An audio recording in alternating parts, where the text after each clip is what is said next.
ဒီနေ့တော့ကျွန်တော်စိတ်မကောင်းဘူးဗျာ။ဘာဖြစ်လို့စိတ်မကောင်းလဲဆိုလို့ဆို YouTube channel ပိတ်ခံထိလို့ရပိတ်ခံထိသွားတာဗျာ။ဘာဖြစ်လို့ပိတ်ခံထိသွားလဲဆိုတော့ဘယ်လိုပြောမလဲဒီ YouTube channel ကကိုယ့်ရဲ့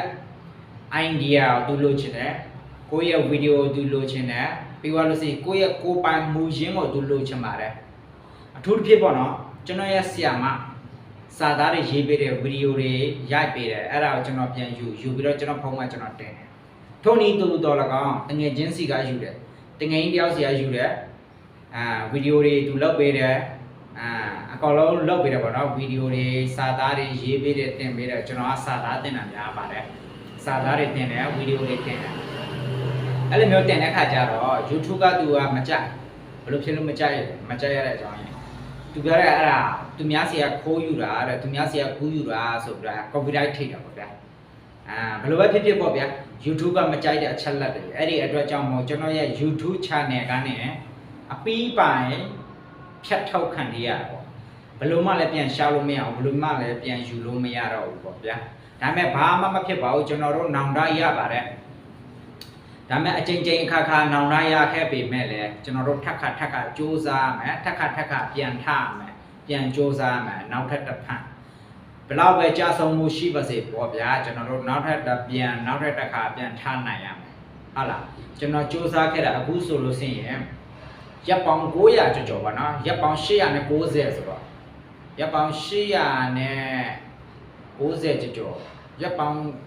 900နီးနီးပဲဗျာကျွန်တော်ရဲ့ဘာဖြစ်လို့ဆိုရင်ကျွန်တော်ရဲ့ထပ်တင်မှဗီဒီယိုတွေလည်းထပ်စစ်နေတယ်လေစစ်နေတဲ့အတွက်ကြောင့်မို့ကျွန်တော်ထပ်တင်မှဆက်မှာပဲပြတ်ပါတယ်နားဗီဒီယိုတွေလည်းကျန်နေတယ်ဘာမှတော့မဖြစ်ပါဘူးဒီချိန်မှာကျွန်တော်ရဲ့ဗီဒီယိုကျွန်တော်ရဲ့ YouTube channel အတစ်ပေါ့ဗျာကျွန်တော်ဒီနေရာမှာကျွန်တော်အတွေ့အကြုံအနေနဲ့အတွေ့အကြုံတစ်ခုအနေနဲ့ကျွန်တော်ပြန်ပြီးတော့ပြောပြချင်တာပေါ့ဗျာညီငယ်ညီမငယ်များအတွက်ဟုတ်လားကိုလိုချင်တဲ့အရာကိုတင်ချင်တဲ့အရာဒီမိမိရဲ့ channel မှာမိမိရဲ့ကင်မရာနဲ့မိမိရဲ့ဖုန်းနဲ့မိမိရဲ့ကင်မရာနဲ့မိမိတိကျရိုက်ပါရိုက်ပြီးလို့ရှိရင်မိမိကိုယ်တိုင်တင်ပါတကယ်ချင်းတွေရိုက်ထားပြီးတဲ့ဗီဒီယိုကိုကူးယူပြီးပြန်တင်လည်းမရပါဘူးဗျာကိုဗီဒီယိုကိုရဲ့ idea ကိုရဲ့ကိုယ်ပိုင်ဖုန်းကိုယ်ပိုင်ကင်မရာနဲ့ရိုက်ပြီးတင်ပါအဲ့ဒါမှသာလေ YouTube ကလက်ခံမှာဖြစ်ပါတယ်တကယ်လို့ကိုကတခြားတယောက်ကိုရိုက်ခိုင်းတယ်လောက်ခိုင်းတယ်ပြီးတော့ကိုပြန်သူ့စီကယူပြီးတော့ကိုပြန်တင်ဒါမရဘူးဗျာအဲ့ဒါသူကခိုးကူးတယ်လို့သူပြောတယ်အဲ့ဒါကိုဖုန်းနဲ့ကိုကင်မရာနဲ့ကိုရဲ့ idea နဲ့ကိုရိုက်ပြီးတော့ကိုကိုယ်တိုင်တင်ပါဗျာကျွန်တော်အကြံပြုချင်ပါတယ်ကိုကိုယ်တိုင်အဲ့လိုတင်မှသာလေ YouTube ကလက်ခံမှာဖြစ်ပါတယ်အခုဆိုကျွန်တော်ရဲ့ YouTube ကဘန်းခံထိသွားတာပေါ့ဗျာဘန်းခံထိတယ်လား YouTube ရုံးကပဲပိတ်လိုက်တာလားတော့ပြောမတတ်ဘူးဗျာတေချာတာတခုတော့ YouTube ရုံးကပိတ်လိုက်တယ်ဖြစ်ပါတယ်။ဘာဖြစ်ဆိုတော့ copyright ထိတာများလို့ဆိုပြီးတော့ပိတ်ခံထိပါပါတယ်။ဒါပေမဲ့ကျွန်တော်ရဲ့ဗီဒီယိုအဲ့ဒီရဲ့ YouTube channel မှာဆိုရင်တင်လိုက်လို့ရှိရင်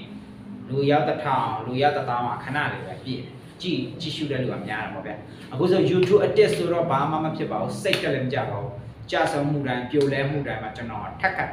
조사ပါမယ်။ထက်ကတင်သွားပါမယ်လို့ကျွန်တော်ပြောချင်ပါတယ်ကြိုက်တဲ့လူကတော့ like and share က follower တွေလောက်ပါမှာဗျမကြိုက်တဲ့လူကတော့မကြည့်ပါဘူးကြော်သွားမှာပဲဆွဲတင်သွားမှာပါပဲအားလုံးပဲမင်္ဂလာပါအားလုံး